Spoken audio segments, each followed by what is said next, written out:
game ready, steady aim at the target. I'm flooding the market, a break from the garbage. An artist, sensitive about mind pardon. No margin for error, flawless be rarer. The black cat goddess, you walking with a panther. Painting these pictures with words. Hey, it's your girl Madam Money, aka Trap. Welcome to the official Sorting the Game album review of Loaded Lux and Cambatta's Manifest Destiny. Make sure you hit that like button, make sure you hit that subscribe button, and let's get it. Now, I just got put on to Cambatta this year. Salute to Rigger Rooms, who, you feel me, asked me did I hear it, because he knows that I would be able to deal with an artist like Cambatta, and I was thoroughly taken back by his LSD, his LSD project that dropped earlier this year. Digging into his work, he also has a series called The Holy Ghost, which the producer on this project, Manifest Destiny, Black Magik, also produced those projects. Now, Loaded Lux, we already know, you feel me, battle rap legend. This year he battled Sue Surf.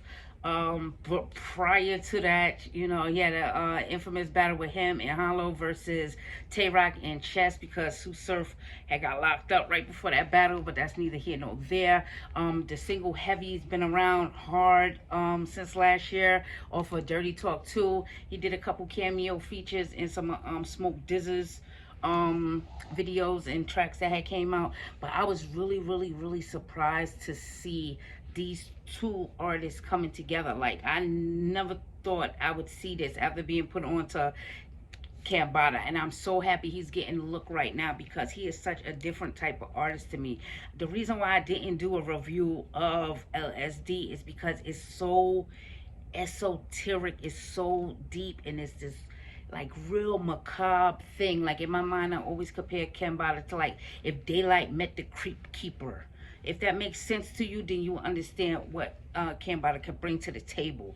You feel me? But this right here, this shit is lit. Like, all right, it's, first of all, it starts off with a freestyle called Manifesto, right? And I'm not even going to sit here and try to repeat any of these bars on here, but I kind of felt sorry for Lux on this opening track, because I was like, damn, Cambatta came in the middle, like in the back end of this, and like took away from it. So I kind of got nervous for Lux. Like, when does anybody ever get like nervous for Lux? I kind of got nervous for Lux going forward, because even though I know that Lux is a very deep, you feel me, rapper, like Cambatta's on a whole different level, and he shows you that throughout this project too. So this first one, I'm saying like Cambatta got it like motherfucking 1-0 on Lux on this, but this is some lit ass esoteric raps. You feel me? I want to say too that I was listening to this and they had a live listening party, which was very dope. I'm gonna put the link in the description so that y'all can take a part of it, because there was a lot of conversations that was coming up in between them playing these tracks on there. So like, after this first track went off, like I said, I wrote down lyrics. I promise you I'm not spinning out one of these lyrics on this fucking review. I can't even sit there and go through that. But a conversation came up, and they kept referring to themselves as conscious rappers, and it felt very free to work with each other because they're on that same level of consciousness. Now, I do want to point out, I wouldn't necessarily call them conscious rappers. To me, a conscious rapper is somebody who's like more a political thing than these esoteric undertones that be going on with what they do here. You know, they get very deep with what they have going on here. So, you know, I wanted to see how y'all felt about, you know, the difference between when I'm saying esoteric raps, that is just for certain people, only certain people gonna understand where that's coming from, versus, you know, a conscious rap where everybody understands what is going on when you say that somebody's being conscious, because it's supposed to be what we see going around us on a day-to-day basis. You feel me? Just things to point out. Now, the next track on here is called Already, and I like this. This is a more even matchup between the two of them on here. Just straight bangers. Like, I never thought I could listen to like lit, even if you want to call it conscious, like, but lit Esoteric Raps. Black Magik has happened to put like a vibe, like a Swiss beats type of trap up tempo, just really high energy production behind these two lyricists out here dropping knowledge, and it's just so fly.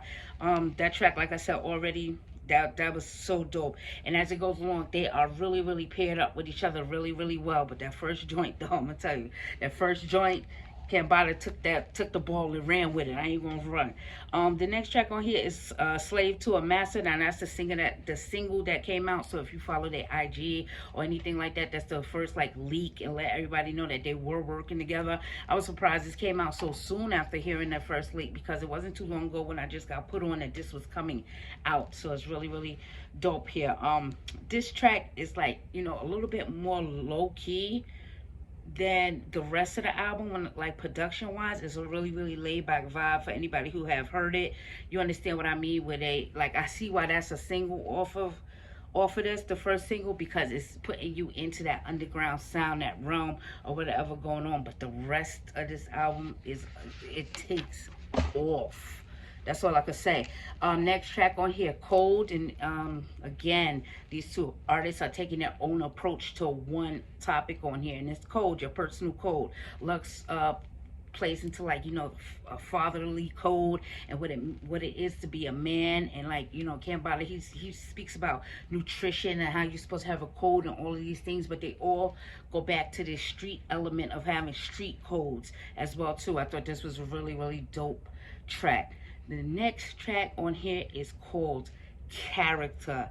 And when I tell you that this shit is so fucking lit, like, on the Dipset track, Dipset, what, ow. Black Magik has taken that that same ow, and put it through this track. On this track, they talking about integrity, like, your character. It starts off with a speech speaking about these things, like, if you don't have like at least integrity, what do you have, what defines you? I thought this was really dope as well. Then a conversation came up again about, trendy, and whatever is going to be trendy is going to be trendy unless the fans can change that. So this is why I always say, and I say to you guys, like, sometimes we sit here and we knock the artists that's out here doing their thing. He mentioned Black Magik mentioned Cardi B and all these people like that, but we're not supporting the artists that are doing work like this properly in the right way. And how we do that is by running sales, running streams, you know what I mean, always mentioning them, always trying to give them that type of platform to work on when it comes down to these things. That's the only way the tides are going to change. You have to get these artists charting. You understand? That's the only thing that's solid in stone. Like 100 years from now, they will be talking about these charts. They might not be talking about these rappers that we're into. You have to learn how to play the game. So they make mention on that on this. That was right before the track called Deja Vu. Another just lit track. Like, yo, this is one of those things where it'd be like if we was at a party, and I do this shit too, you feel me, in the trap, for real. I will put on what's happening right now, and then I throw something in the mix, right? And if nobody really notices that that's happening, that's a good thing. If everybody asks what is this in a positive way, that's a great thing. But when niggas start telling you turn that shit the fuck off, that is a horrible thing that has happened. You hear me? And you might not get the opportunity to play no more music for the end of the night. But, like, this is one of those tracks, again, that I think I could sneak into the middle of the mix. You feel me? And nobody would second guess what's going on here. The only feature on this joint is on the next track. It's called Beautiful, featuring Stride Rock. She's having a strong year with the Sharecropper's daughter. She was featured on Chez Noir's After 12. Just a whole bunch of work going on from her. This is their girl track. You feel me? But they have such a strong lyricist and Shyrock on it that she's maintaining this, esoteric thing. Like, one of the things she said on here, but my third eye feel missing. Because they talking about fat asses. They talking about all of this shit. And she comes through and she said, but my third eye feels missing. So I definitely respect that. You see when I say it, it pops up. But, I respect what's going on here. This is their girl track. You feel me? And it's not slow. Everything on here is up tempo. Like I said, the most slow thing on here is probably Slave to a Master and maybe Cold, but even Cold have his production. It's really strong production behind all of these tracks. Like really, really, really strong production where it's not one note. It's a lot of different sounds being played into and stuff like that. This is a really, really dope project. Last joint on here, Alpha and Omega. This is starts off with the Mike Tyson speech where he'll like he's saying and I don't want to misquote the raw speech, but I think it's the one when he's like, I'm God, like, praise be to Allah, and goes off about his business. This is how the track starts off. This is their like Jadakiss and style. It's like real back and forth track. Like they have another track on here where they might go a couple of bars back and forth, maybe like a 4-to-6 type of ratio going on with them back and forth. But this is like line for line for line for line for line for line. And one of the things you'll notice about Cambatta, especially on this track, is his energy. Like he's somebody who plays with his voice. He's somebody that'll come and say something really, really calm and then go real, real deep to let you understand the dichotomy of what is going on here, y'all. This was really, really, really, really dope. So make sure y'all check it out. I'm gonna put the I think it's blackmagik.com where you can buy the official merch and album and sets. They got a couple things going on there. They did mention that it was gonna come to streaming, but they following the wave, like let them get theirs first. But this was really, really dope. So if you happen to have heard the project, let me know how you feel about it. Let me know how you feel about this matchup here. And like I said, I'm really, really just interested in the conversation between conscious versus esoteric.